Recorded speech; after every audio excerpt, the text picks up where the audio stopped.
Hello everyone, Helen here. How are you today?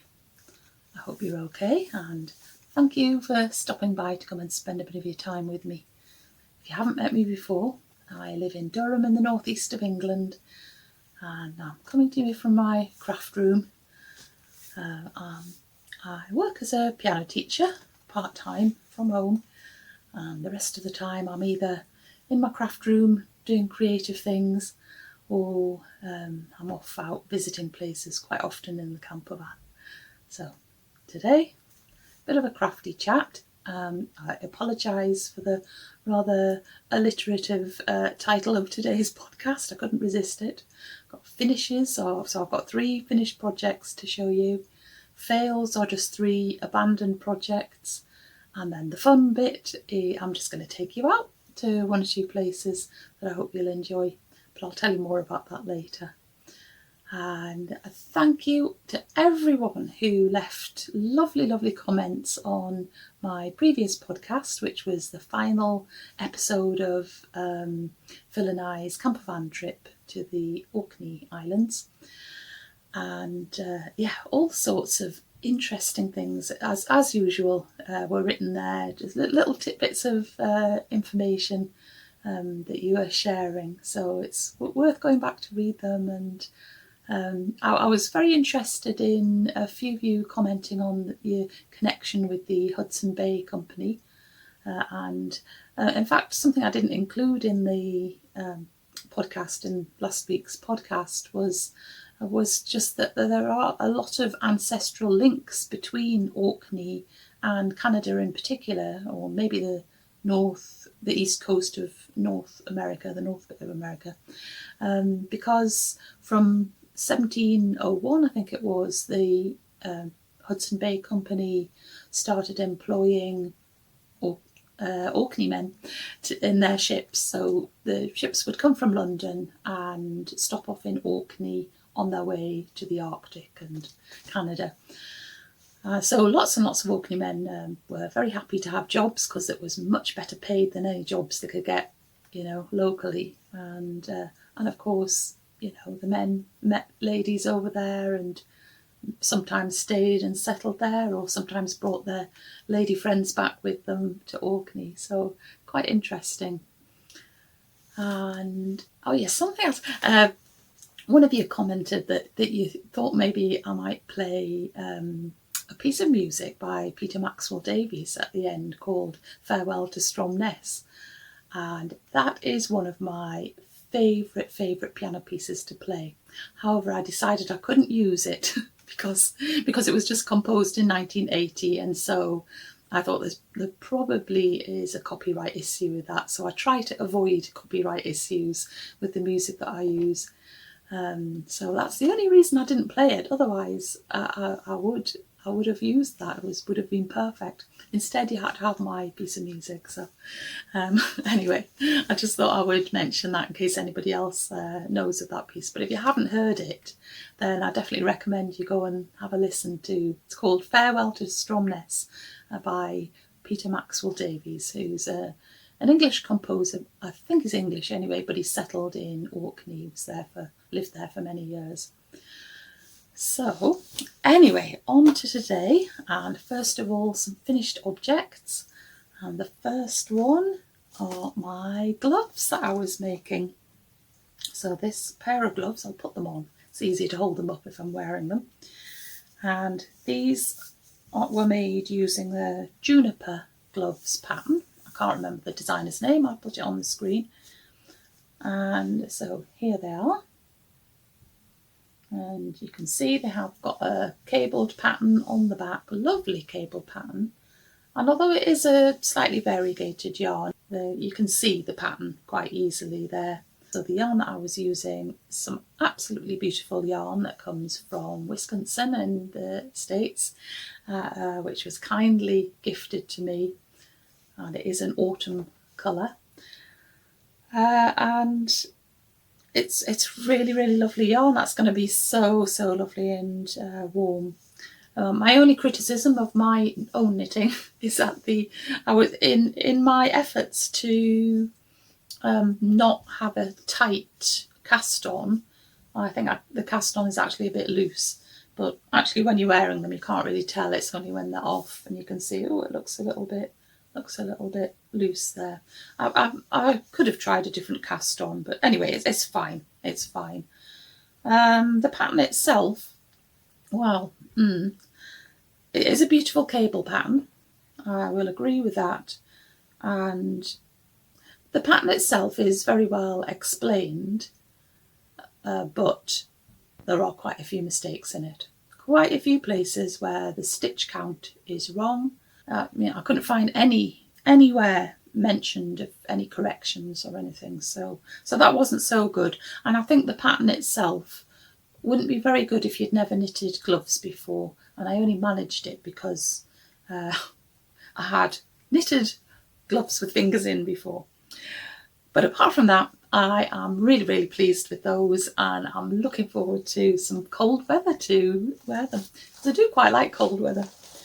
My next finished project, which I was nearly finished last time I chatted to you, is my blanket here, using Yarn Smith's Pebble Haze prints. Let's see, I have taken some photos, I'll show you in a minute, but here's me trying to hold it up.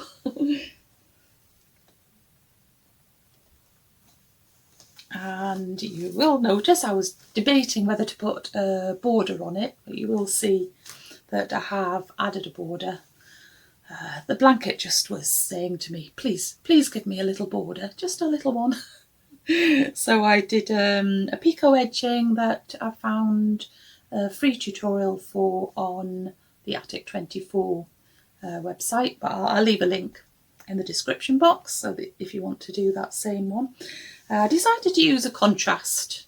I fancied a pale pink, so the pale pink is another Yarn Smith's. It's Pebble Haze, but it's not Pebble Haze prints, it's just their solid colours, and I'm really pleased with how that looks, because we have got a little bit of pinkishness in amongst all these beautiful colours here. And I do really, really want to go and take photos of the blanket at the seaside, because as I told you last time, if you were watching, the name of this particular colourway is Seaham, and that is a seaside place closest to us in Durham, and so I am definitely going to do a little bit of a photo shoot of this blanket next time I get there, but I couldn't get there in time for chatting to you today, so I just have to have the ones that I took in the garden. So yeah, so that's that. I'm really, really pleased with that. And then finally, I have, come here, completed a little brown sheep. Now, this is not her jacket that she's wearing here, I have to say, but she was knitted using a kit that I bought from Daughter of a Shepherd to make a brown sheep, and here's the first sheep that I made. Cynthia Ballet pattern from the book Mush and Friends. So this is Lucille, who I'd already knitted a while ago, and yeah, in cream. I think that's a Drops alpaca. That's right, Drops alpaca 4-ply that she's knitted from, and so she now has a little friend who's called Angharad, by the way. Yeah, so very straightforward. I think I would say this is one of the easier animals in the book to knit. Oh yes, last time I showed you, I'd more or less just done a head and one of her arms, I think. And the thing I hadn't been happy about was her face. I'd done her face and undone it so many times.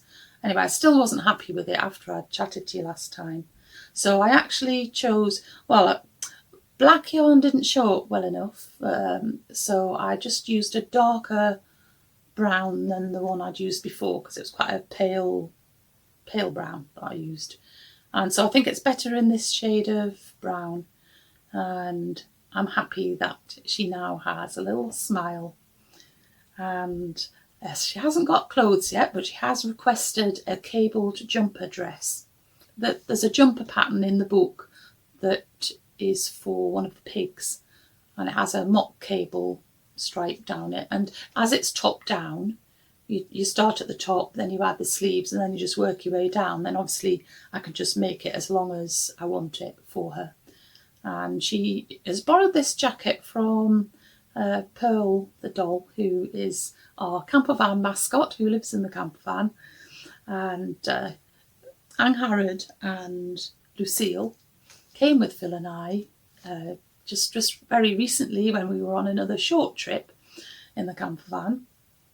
So the pair of them came, and she was a little bit chilly without any clothes, so she borrowed this from Pearl, and she's decided that she likes the colour yellow, so she would like a yellow dress. And it does, she looks very nice in it. Actually, the yellow that I'm using, I haven't got it here to show you, is a paler one than this, and I'm using some Knit Picks palette 4-ply, one of my favourites. But I'll show you that next time. So there we go, Angharad, the little brown sheep. The kit did come with enough yarn to make the clothes that are in the book, but she decided herself she didn't want clothes in the colours that were given, so I'm obliging her, and I'll use that yarn for something else. Anyway, there we go, you go and sit down there. So that's my finished projects for this week, and I was just going to chat to you about 3 projects that I have started and then just left. And I did actually show one of them. If you saw last week's podcast where we were in the Orkneys, just our last days in the Orkneys, you'd have seen one of them, and that was this blanket. So this is, where is it? Here it is. So this is a blanket which I've shown you. This is the most recent thing that I started and have decided not to continue. So it's the Little Squares blanket, and I do like the pattern, and I possibly will make this blanket at some point, but I need to do it not as a scrappy project, or at least not using all different kinds of yarns. They're all DK yarns, but they're not all the same make, and so some are obviously thinner than others, and so it's coming out a bit wonky. It's not, if I'm going to do a blanket with little squares in it, I really want them to line up. So I have got a kind of a length which would be good for a scarf, so I think that I might just, I can bring myself to do it, I might just finish off that bit there that you can see. Let's hold it up this way. That bit there, and then I think I could put a bit of a border around it, and that would actually make quite a nice scarf. So I think it's going to be abandoned as a blanket project, but will become something else. So I'm okay with that. And let's just put that down there out of the way. The next abandoned project, which, I don't know when I started this, I just found it recently, I'd forgotten all about it. And it is another blanket, and this is, I've forgotten what it's called, the jelly roll blanket. And this again my idea was to use up lots of leftovers of Stylecraft Special DK. And there's absolutely nothing wrong with the pattern, and let's just see, or the construction or anything. Right, here we go. So you can see, so you knit this in strips.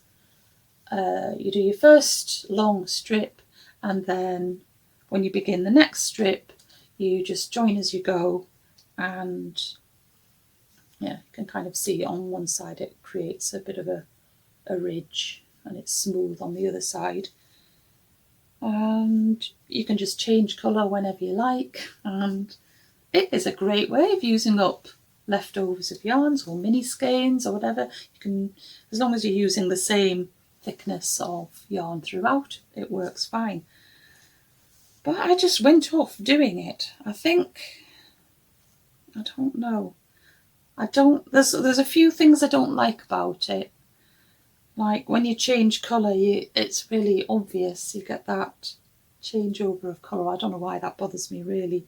And there's places where the picking up stitches as you go, even though I know I was doing it as it said, but it just looks a little bit untidy. And so yes, I can't decide what to do about that, what to do with that. I have just got the one more row there. I think if I did probably 3 more strips, it would be a good size as a lap blanket. So maybe it would be a bit silly just to abandon it there, but it has been abandoned, and I just stopped wanting to do it. And I think that's a thing. If you're spending, your leisure time doing something that not doing something that you love, I just don't love that. And I would possibly love it if I was using different yarn, or I don't know. I just fell out of love with it and don't want to do it anymore. And so I just think we shouldn't ever feel guilty about abandoning things, because, we can begin by thinking this is a good idea, but it's not always, is it? We just fall out of love with it, and there's too many other lovely things to make in this world without having to carry on with something laboriously just because you think you ought to finish it. So, yes, anyway. And the third one, that I have abandoned is the granny go-round jumper. Now, I made a granny go-round jumper, crocheted, quite a while back. And here it is. So I made it as a short-sleeved jumper, and I love this. It's really, really warm, and I loved it so much that I thought that I would make another one. But this time have a go at doing long sleeves, which is actually in the pattern. The pattern doesn't show you it as short sleeves. So I also thought it would be nice to do colour block colour with some stripes occasionally. So I chose a light green and a dark green in the same yarn that I'd used for the other one. And then some very contrasting pink, bright pink as stripes. So this is how much I've done of it. And again, I'm not sure how long ago I did that, so you can see. Well, I had done more, because I had actually done one of the sleeves, and the sleeves, in the pattern, the sleeves don't have any shaping at all. So by the time I got to do the cuff, they were just far too baggy. So I thought I took it out as far as there, and thought I'd have another go and see if I could work out how to put some shaping into it. But whatever I did, it just didn't look right. So I thought, oh well, maybe I'll just have it as a short sleeve one again. But the other thing is that although, I like that light green colour, I went off the stripes, even though they do look quite good in a way, but I just didn't want to wear them. And then I've got a dark green to do for the bottom half of the jumper, and the sleeves were going to be light green and then changing to dark green. So I kind of went off the colour combination.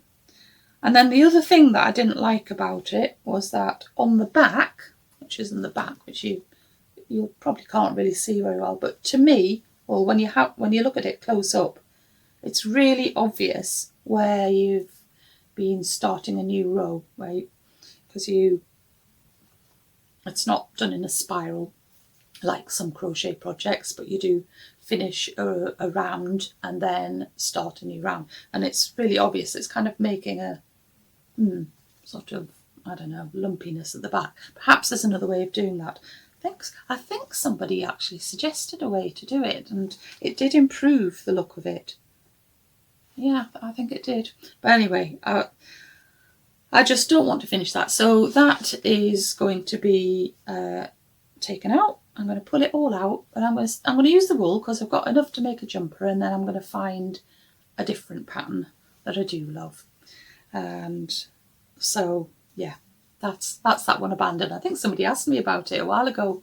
Did I ever finish this? So there we go. You can see I did how far I got. So anyway, But I don't, as I said, I don't think we should feel guilty if we have to abandon things. And I do finish most things that I start, but yeah, I'm just going to move on from them. So you might remember me telling you, if you saw my podcast the last time I was in the craft room, that I'd had a visitor to stay with me for a week from Germany. We began as pen friends when we were both teenagers, and we've met up lots of times over the years, but we haven't actually met up for about 6 years. And so we're long overdue get together. So Eva came over and visited, and we did all sorts of fun things while she was here. So we did have quite a busy time. Sometimes we just stayed close to home, and simple pleasures such as going out blackberry picking or doing a bit of gardening together. But we did visit a few places of interest too, which usually involved a tea room at some stage in the proceedings, such as the vintage 50s tea room in Bishop Auckland, which is decked out in a 1950s style and does excellent cream teas and savoury cream teas amongst other tasty goodies. Of course, we had to go to my favourite tea room in Durham, Reynolds, where it was warm enough to sit outside, and I had the most delicious banoffee pie. In Durham, we also had a tour around the castle, and I'll show you more about that when I make another video just about Durham. We had a trip to the seaside to visit my mum, and we enjoyed fish and chips by the sea in Tynemouth. We also went on a train trip to North Allerton to do a bit of shopping, and we had an excellent light lunch at Betty's Cafe Tea Room. There are Betty's Tea Rooms in 4 other locations in the north of England, and they were founded over 100 years ago by a baker from Switzerland who'd settled in Harrogate. My leek and potato soup with a toasted cheese scone was so tasty, and Eva had a special Betty's delicacy called a fat rascal, a rich fruity scone. We had a really enjoyable visit to Bishop Auckland, a town that's just about a 20-minute drive south of Durham. Over the past few years, there's been an initiative called the Auckland Project, which has aimed to regenerate the town after years of economic decline. The idea was that by providing visitor attractions, jobs would be created for local people, and the economy of the town would improve due to increased numbers of visitors. Phil and I had previously enjoyed a visit to the Mining Art Gallery, where the works of artistic miners are displayed, but we hadn't actually visited any of the other attractions. So we decided to take Eva to Auckland Castle, which was built as a grand palace for the Bishop of Durham, and it was in use for about 800 years, since it was first built in 1183. It's no longer the home of the Bishop of Durham, although it still houses the bishop's offices. The development of the palace as a visitor attraction has been really well done. I was so impressed with the way the castle was presented, with each room assigned to a different significant year in the building's history.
The weather was good, so that tea could be served on the lawn in front of the chapel.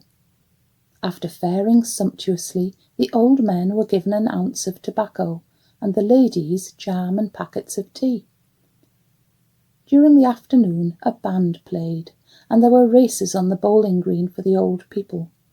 Then a visit through the house, the bishop himself conducting some of the parties. He was greatly amused by the visitors, who would insist on calling him Canny Lad. The happy day ended with a service in the chapel, at which the bishop gave the address.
We then went off to the recently opened Faith Museum, housed in this rather beautiful building next to Auckland Castle. We didn't have very long in there though, because we hadn't realised what its closing time was, so I'll take you there another time when I've had a chance to revisit. We were very glad that we had a bright sunny day for our day out, because the highlight of the day was attending a huge open-air pageant called Kynren, a history of England taken from a northeastern perspective. The word Kynren comes from the Anglo-Saxon word that means generation or kin or family. The whole event is superbly organised. No detail has been forgotten. We walked from the centre of Bishop Auckland, which was a walk of about half an hour or so, although there is also a park and ride scheme where you can park in an outlying car park and then get on a bus. We decided to eat there before the show and found the ordering and serving of food to be very efficient, and we enjoyed sitting outside to eat. You're not allowed to take your own drinks with you, but they have thoughtfully provided places where you can fill your own bottles up with drinking water. I must also mention the many lovely volunteers who were on hand to help and guide visitors, all of them so friendly and welcoming. We arrived in plenty of time before the show began, so we had time to visit a new attraction for 2024, a Viking village experience where a reenactment group was giving us a flavour of life in Viking times.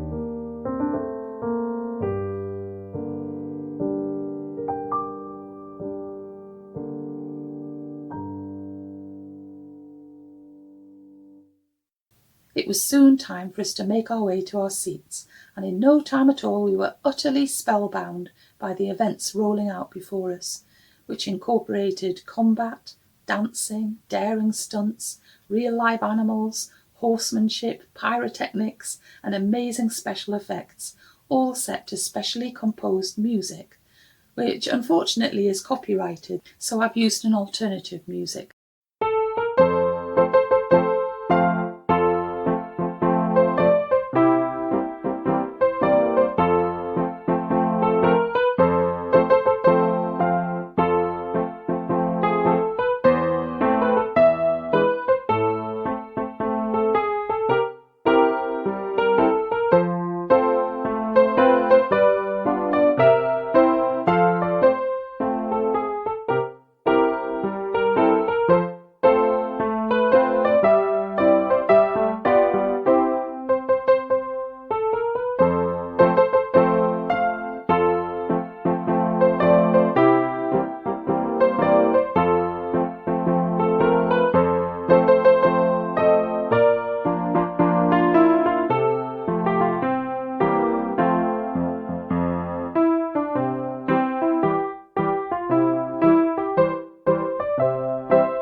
There was a very moving scene where a mining disaster was reenacted, a huge explosion that killed many men and boys.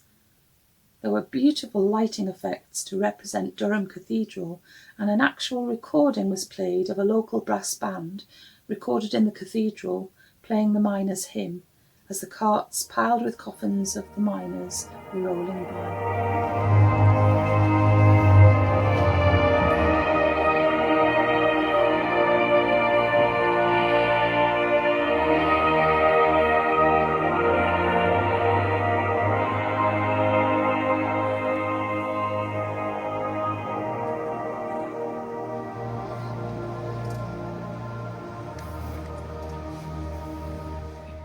The show ended with a spectacular firework finale and was just the perfect ending to a superb evening.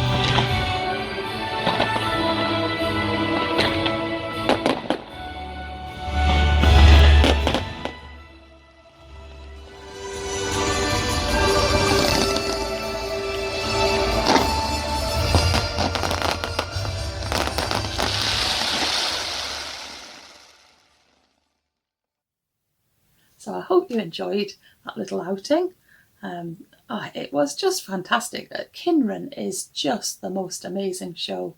I absolutely love it. So if you haven't been to see it and you do get a chance, I highly recommend it. It really is worth it. So that's definitely all for today though. Goodness, I've chatted on about all sorts of things.